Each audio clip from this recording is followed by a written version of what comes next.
Bonjour à tous, je suis heureuse de vous retrouver en ce vendredi 1er novembre pour un nouveau journal de TV Land, votre télévision locale. Voici le sommaire de cette édition. Rencontre entre le peintre Lee et les résidents de la maison de retraite de Souston. Mathieu Bogart en concert à Cabreton. Magazine santé sur l'hépatite C. La semaine dernière était consacrée aux personnes âgées et aux retraités. Pour cette semaine bleue, les résidents de l'EHPAD de Souston ont pu laisser s'exprimer toutes leurs fibres artistiques grâce à l'intervention du peintre Yvette Lozano. Regardons ensemble le résultat. Cette année, le thème choisi par l'EHPAD de Souston pour cette semaine bleue était la peinture, avec à l'honneur des peintres locaux dont quelques œuvres étaient exposées dans le hall, mais aussi et surtout un atelier où tour à tour les résidents se sont succédés pour réaliser une œuvre collective. Une des peintres qui expose, Madame Yvette Lozano, nous a proposé de faire des tableaux avec les résidents. Chose qu'on avait déjà fait une fois pour décorer notre salle à manger. Et du coup, on continue, on garde ce thème de peinture et on va décorer un autre pan de notre salle à manger. Voilà, et chaque résident met sa petite main à l'ouvrage et du coup, ça fait une œuvre collective et qui plaît beaucoup aux résidents. D'avoir cette idée aussi d'avoir participé à ce tableau, ça valorise énormément la personne. Pour faciliter la réalisation de l'œuvre, le fond du tableau a été préparé en amont. J'ai préparé les fonds à la maison. J'ai commencé à faire un petit peu de dessin. J'ai préparé le fond un peu fort pour en arrivant ici leur montrer que les détails, voilà, où elles comprennent très bien d'ailleurs. Mais parfois je tiens la main si c'est nécessaire, mais si elles ont une idée, je la laisse faire. Parce qu'un tableau, on peut toujours repeindre à côté. Elles ont donné un reflet, un relief, et après on va retravailler autour de ce qui a été peint. Il faut que vous sachiez, c'est que dans une peinture, il n'y a jamais de défaut. D'accord? Ce qui a été mal posé en peinture, ça peut devenir au contraire quelque chose de très bien. La peintre m'a donné les conseils, m'a tenu la main et j'ai peint, j'ai dessiné, fait des cailloux. Des cailloux. Appréhender les couleurs, les formes, la matière, d'un geste sentir la toile sous le pinceau, tel était le but de cet après-midi peinture. On m'a prêté un pinceau, enduit de peinture, et j'ai fait quelques petits points qui représentaient des rochers orange et blanc. Mais j'ai déjà fait de la peinture sur toit, alors j'adore ça.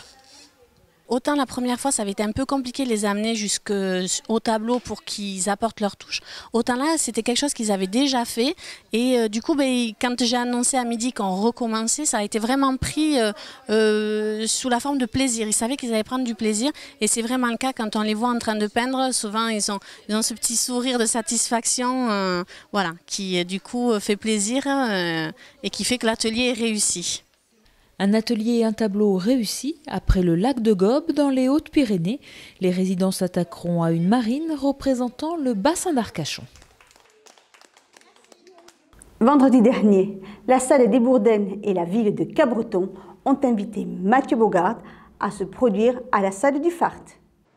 Mathieu Bogart, programmé par les Bourdaines à la salle du Fart de Cabreton, pour un premier concert hors les murs, c'est en fait la concrétisation d'un partenariat entre la Cité Marine et le CIVOM qui gère la salle des Bourdaines.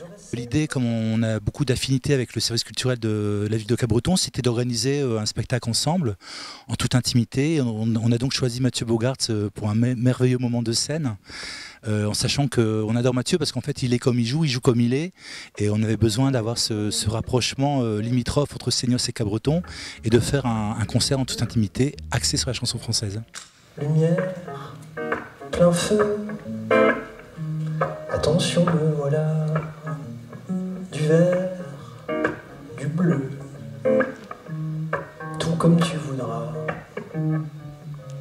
Et attends encore un peu, recule, et bientôt tu pourras,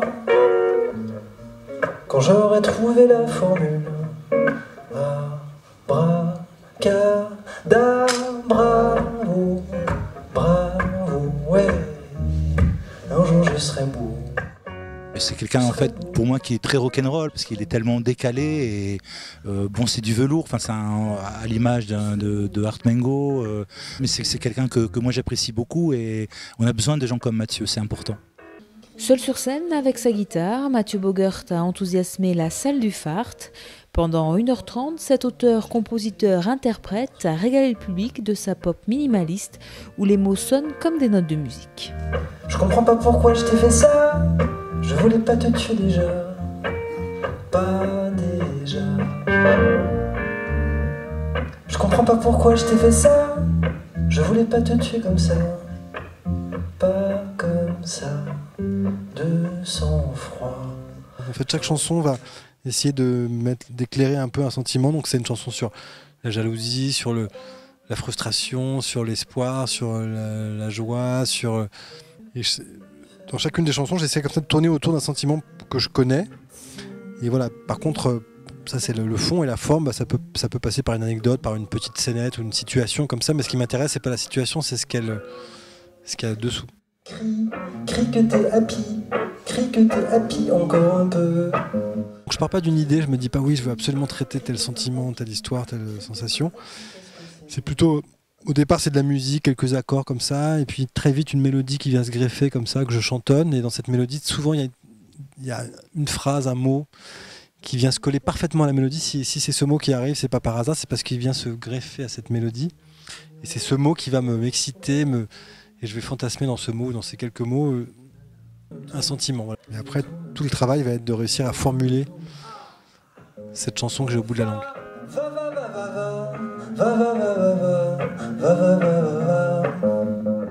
Une première collaboration Fart-Bourdaine auréolée de succès qui en appellera très certainement d'autres. Danse avec les gens.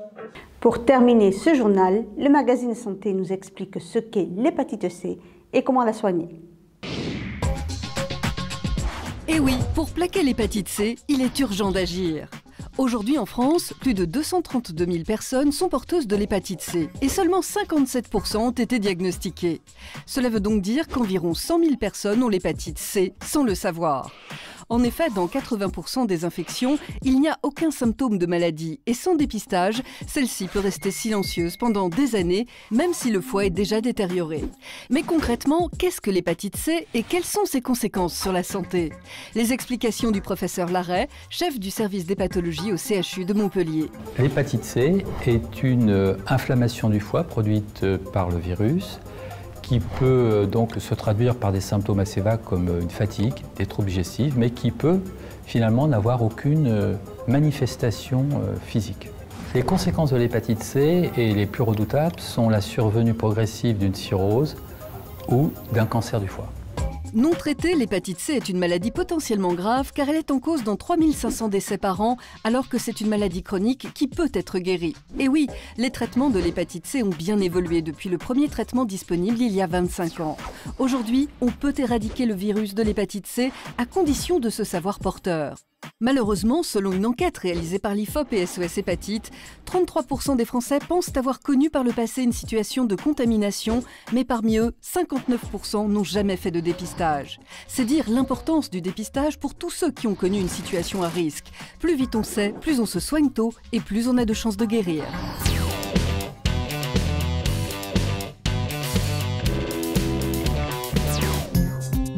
Comment se transmet l'hépatite C? Est-il urgent de se faire dépister quand on a eu des comportements à risque? Et comment se passe ce dépistage?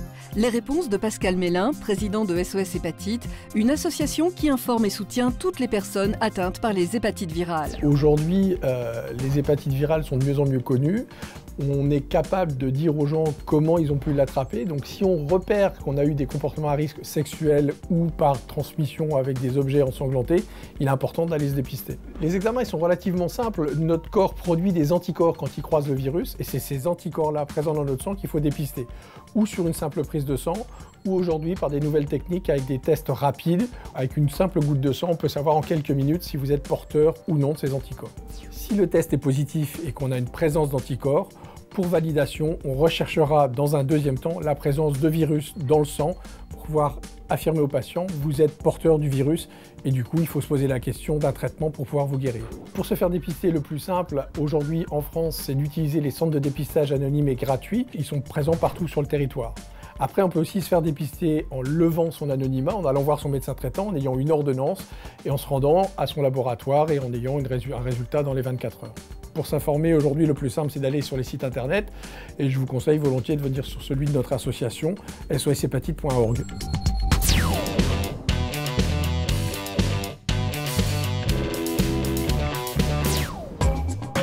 La vie d'Ali, cadre dans une grande entreprise automobile, a changé le jour où il a appris qu'il était atteint de l'hépatite C.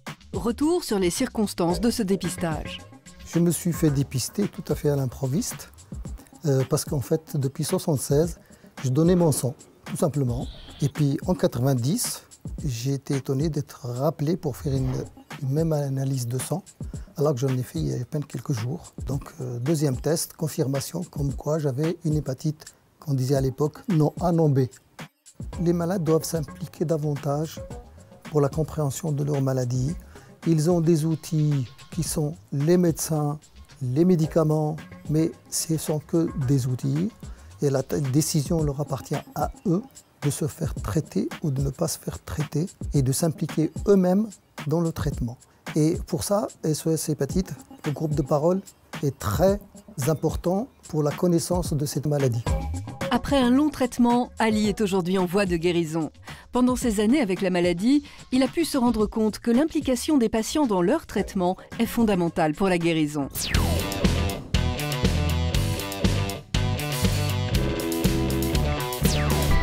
Aujourd'hui, il existe différents traitements contre l'hépatite C. Quels sont ces traitements et quelles sont les chances de guérison des patients? Le point avec Georges-Philippe Pajot, professeur d'hépatologie au CHU de Montpellier. Aujourd'hui, la première chose à dire, c'est qu'il s'agit d'un traitement long, puisque les malades sont traités entre 6 et 12 mois. Deuxième notion importante, tous les malades vont recevoir un traitement avec plusieurs médicaments. Actuellement, il y a toujours de l'interféron, qui est un médicament qui s'administre par voie sous-cutanée en piqûre une fois par semaine, et on y rajoute des cachets de ribavirin. De nouveaux médicaments sont arrivés, c'est d'ailleurs pour cela qu'on a utilisé le terme de trithérapie, qui veut simplement dire qu'on a 3 médicaments. Ces médicaments en trithérapie ont permis d'augmenter l'efficacité, puisqu'aujourd'hui, plus de 70% des malades sont guéris. Le message d'espoir que nous voulons adresser aux malades et leurs familles est le suivant. Il y a 20 ans, nous guérissions 10% des malades atteints d'hépatite C. Aujourd'hui, plus de 70% des malades sont guéris et demain, ce sont près de 100% des malades qui seront guéris de cette hépatite, ce qui nous fait espérer à l'horizon 2020 une éradication de l'hépatite virale C.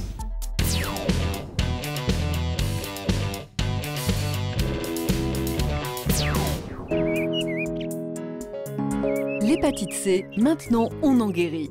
Comme Michel qui a plaqué l'hépatite C pour retrouver une vie normale et faire à nouveau des projets. Mais avant cette réussite, il a fallu plusieurs années de traitement qui ont impacté sa vie privée. Retour sur ces quelques années de galère qui lui ont permis une guérison totale de l'hépatite C.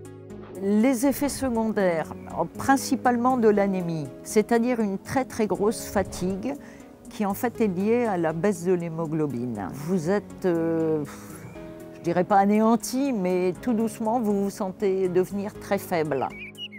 La vie privée a été impactée parce que pour la famille, c'est très dur de voir que l'on maigrit, que l'on devient tout pâle, qu'on perd les cheveux.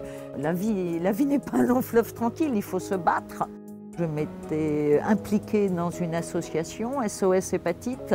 Ça m'a permis de confronter aussi mes points de vue avec ceux des autres personnes, de ne pas me sentir totalement inutile. Ça va pas mal, hein. 3 ans après, je suis toujours guérie. Je continue de surveiller ma cirrhose. Pour l'instant, touchons du bois, ça va bien. Alors, si vous avez connu un jour une situation à risque et que vous souhaitez vous informer sur l'hépatite C et en savoir plus sur le dépistage, il existe un numéro vert, le 0800 004 372, appel gratuit depuis un poste fixe, et le site de l'association soshépatite.org. Allez, c'est maintenant, plaquez l'hépatite C.